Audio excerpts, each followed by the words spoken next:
have it over in your own mic. You don't need that one. Oh, okay. And here's your water. Oh, thank you. You're welcome. Well, thank you. I'm glad to be here today. I was very excited when I came up here for the first time and saw what Wes and his helpers have accomplished here, that this is indeed a very exciting time for all of us, as Kathy said yesterday, because the opportunities are actually opening up. What we are achieving as citizens is being accomplished in spite of the greatest criminal network in the world. So what these criminals are actually doing is inspiring us to achieve even greater things. And the new economy, which they talk about, is simply the achievements of the citizens to thwart the criminals in their ongoing conspiracy.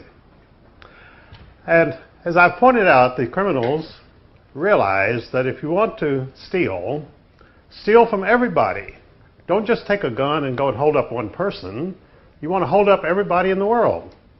And of course, what I'm talking about here today is my life as a detective, which was the last thing in the world I ever expected to be. I expected to be a romance novelist and to lead a bohemian life, have a house in the south of France, and do the Ernest Hemingway routine, you know. Have a few movie scripts and so forth. But it just hasn't worked out that way. Because I met an indicted person named Ezra Pound, who had been indicted for treason because he tried to persuade the people of the United States not to enter World War II. Now, if there's one thing that the criminals hate, they hate a person who interferes with their war plans, because war is the most profitable thing they can get into.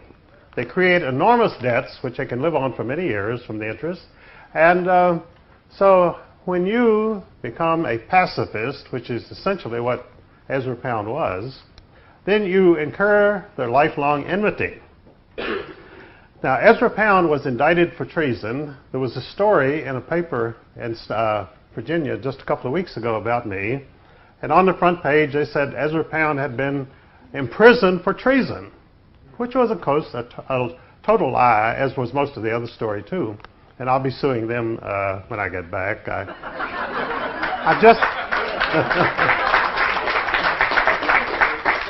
I didn't have time to get the lawsuit ready. And, of course, there's no hurry about it anyway, because there's no statute of limitations on conspiracy. So you can take your time. And it's always better to proceed cautiously and prepare your material. And when you go into court, it's really already a fait accompli. You've got everything there that you need. And my principle, which I'll go into tomorrow about law, is that I discovered that our legal system is so complex that no lawsuit can ever really be ended. You can just keep it going forever. And of course, most people can't because they don't have the funds, because the lawyers have set it up so they'll bleed you dry within about 18 months. So no matter what you want to do or how good your case is, you can no longer proceed because the lawyer's already taken all your money. So Ezra Pound was never tried, was never imprisoned for treason, but probably his greatest crime in the eyes of the criminals was that he set me loose on the Federal Reserve System, which happened in 1948. And when I met him at the Federal Hospital for the Insane, it's called, St. Elizabeth's, which is a place where they put political prisoners. And fortunately for him, his wife came over from England, and so they could not proceed with the treatments which they usually give people there. And he was imprisoned in what they call the hellhole, which is the MR, the male receiving ward. And this is the most violent people who are brought into St. Elizabeth's. And they put Ezra down in this human hellhole, and he was there for about 6 months. And his friend T.S. Eliot, who had come over to be awarded the Nobel Prize for Literature, saw the conditions he was in, and he absolutely went through the roof, and he had to move him to a quieter ward, Chestnut Ward. And that's where I met him in the Chestnut Ward with the other chestnuts. And so one of the first things that Ezra said to me, he said, I would like for you to look into the Federal Reserve System.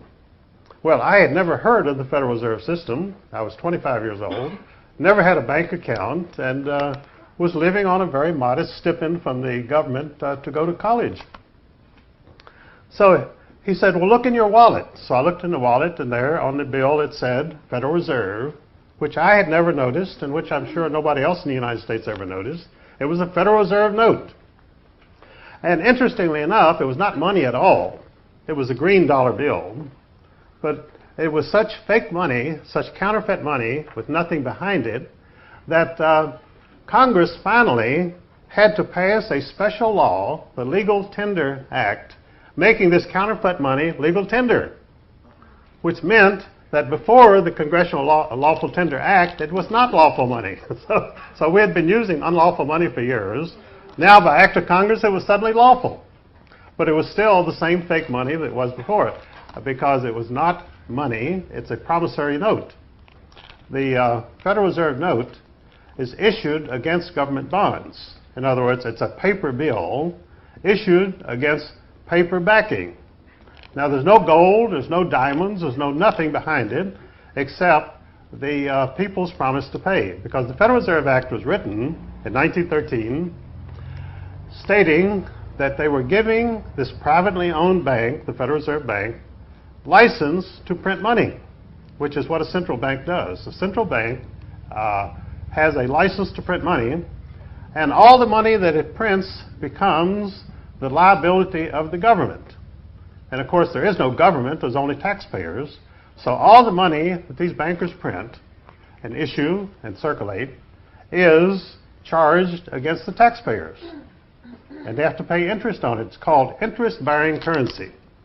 One of the first things that Ezra Pound told me, he says, you have to learn the difference between interest-bearing currency and non-interest-bearing currency.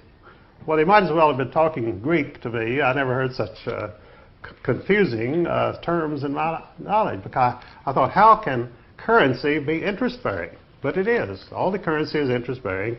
And we have two dead presidents who could testify to that, because in 1863, President Lincoln, in order to finance the war, which the bankers did not want him to finance the war, they wanted the United States to split into two small countries, the North and the South.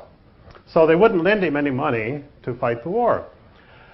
And he called in the bankers. He said, look, I've got to finance the war. I want to borrow some money. They said, well, yes, you can have money at the 19% interest.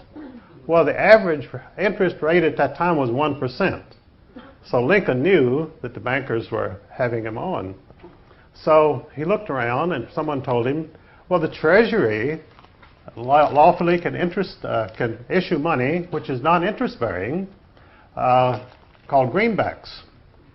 And so Lincoln said, well, I'll do that. And so he issued the greenback currency, non-interest bearing currency, and financed the Civil War with that.